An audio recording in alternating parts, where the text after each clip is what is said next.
காவேரி கிட்ட வந்து விஜய் வந்து ஒரு கதை சொல்லேன்னு கேட்கும்போது அதுக்கு விஜய் கிட்ட வந்து காவேரி வந்து சொல்லும், பாஸ் என் குடும்ப கதையை உங்ககிட்ட சொல்லட்டுமா பாஸ், இந்த ரூம்ல தான் எங்க அப்பா வந்து டெய்லியும் வந்து சாப்பிட்டு வந்து படுப்பாரு, எல்லா நாளுமே அப்படிதான் இருந்துச்சு. ஒரு நாள் வந்து எங்க அப்பா சாப்பிட்டு படுக்கும்போது இந்த ரூம்ல தான் பாஸ் இறந்துட்டாருன்னு உடனே விஜய் வந்து சொல்றாரு, ஓஹோ உங்க அப்பா இருந்த ரூம்ல தான் இப்ப என்ன எடுத்து வந்து இங்க தங்க வச்சிருக்கிற. ஐயோ நான்லாம் இங்க தங்க மாட்டேனும் பாஸ், எங்க அப்பா சாமியா ஆயிட்டார் பாஸ், நீங்க ஏன் பயப்படுறீங்க.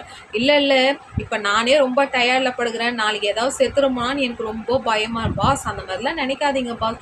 இல்ல இல்ல எனக்கு ரொம்ப பயமா இருக்குன்ட்டு நம்ம விஜய் தலைகாணியெல்லாம் தூக்கின்னு போகும்போது, இல்ல இல்ல பாஸ் நீங்க படுங்க நானும் உங்க கூட இருக்கிறேன் போது அதுக்கு விஜய் வந்து கேட்பாரு, நீ என்னை பாதி நைட்ல விட்டு போயிட்டேன்னா நானே அக்ரிமெண்ட்ல கல்யாணம் பண்ணிருக்கிறேன், உங்க அப்பா கோவத்துல வந்து கூட என்னை அமுத்துனா கூட அமுத்திடுவார்ல பாஸ். எப்படி பாஸ் இந்த மாதிரி உண்மையெல்லாம் நீங்க பேசுறீங்க, எங்க அப்பா வந்து பொண்ணுங்களுக்கு ஒண்ணுன்னா செய்துருவார் பாஸ் போது, ஐயோ அதுக்கு தான் இந்த ரூம்ல எடுத்து வந்து என்னை தங்க வச்சுக்கிற காவேரின்னு விஜய் சொல்லு.